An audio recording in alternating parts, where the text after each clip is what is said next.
Hey folks, welcome back to my hoard. Thanks for dropping by. It's about 7:15, May 19th, Sunday, about 59 degrees. Obviously, it's dark, overcast, so my batteries are even the I'm not fully charged light is on dim at this point because they're about done charging for today. Alright, you guys know the normal routine. It's Sunday, so I did a quick run to the flea market. Actually, this week was a strange week. My schedule at work, I work Monday or Wednesday through Friday, every other Saturday. Last night I had a cover for the other night shift, so I worked Saturday. So I did what would be called a typical 4-day rotation, but the fourth day of my rotation wasn't with my normal team. I always get a little apprehensive about that because, you know, you're not used to working with the characters from a new team, from a different team, not a new team. I know most of them, but they actually worked out well, so I can't complain too much. Speaking of work, it's very strange. They're idling equipment. Some of you guys have worked in factories, and whenever equipment's being idled, that's not a good thing. So let's actually do a couple of other things before we get too far into it. I need to put that motor together. So, but the, high temp RTV, I call this Red Death, but I did buy the gasket set, but I don't want to put it together with the gasket set because the gasket set's like $30 until I'm sure it's going to behave. And then the thread lock, because I don't want that the flywheel coming loose or the that magneto coming loose, the stator coming loose and tearing itself up again. So those two things. One of the tubes, the bigger tube, the red stuff, is $7.49. The little tube is $6.99. So shit's expensive. Alright. Didn't get much. Like these tapes. They're small, they're compact, they work well, and it was $1, so that was $1. This was $1. On the inside there, it says Imperial Eastman. I don't know, could you guys see that? So, I like this kind. It's a better one. It's tight. None of the movements are loose if you check them. So, that was $1. The pile of wrenches. So, all those wrenches were $4. So, Craftsman 3/4.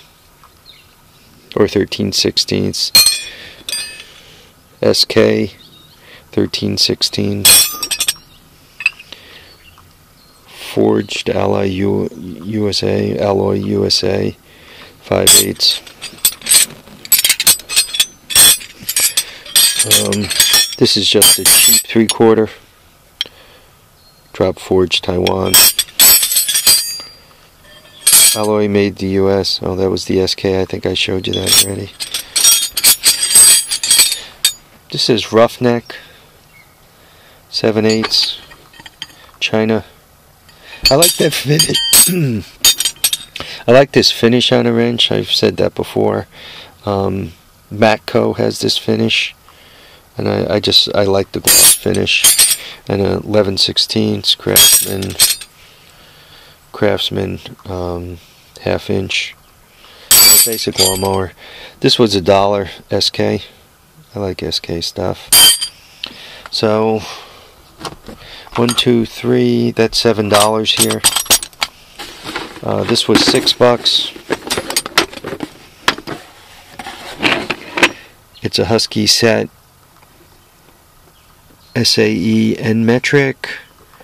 It's missing the ratchet. So I have a ratchet to add to it. And I bought those, and I bought those containers were $5. All these compartment things. So they were $5. Oh, wait a minute, I forgot something.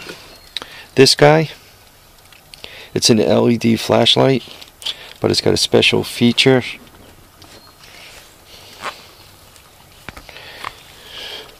It's got a magnetic, oops, where are we? That's magnetic, and it's got a long magnetic plus LED, so you could, when you lose your socket or whatever, you can kind of find it and then stretch it out and go get it. Mkt. The only bad thing about it is it uses button cells. It uses 4 button cells in here. It doesn't use AA batteries. So pluses and minuses. It's a handy tool, but to have that whole telescoping thing, you can't put AA batteries in there because it won't fit. But I thought that was unique. That and this Craftsman screwdriver together were $5, so I paid extra for it. So yeah, that was 5, and those were 5. So there's 10 and 6, 16 and 4. 16 and 4 is 20, and then $3 worth of $1 items, so that's 20. I don't know, 24, 27, less than 30. So I'm trying to behave myself. I've been spending a little too much lately, so I've been getting squeezed. So anyway, that's the flea market finds and the work plan this week, necessities. On the way to work last night, I going down the road, and I don't know if a guy is remodeling or let me climb up. Oh God. With the rain and all, I'm feeling much pain today.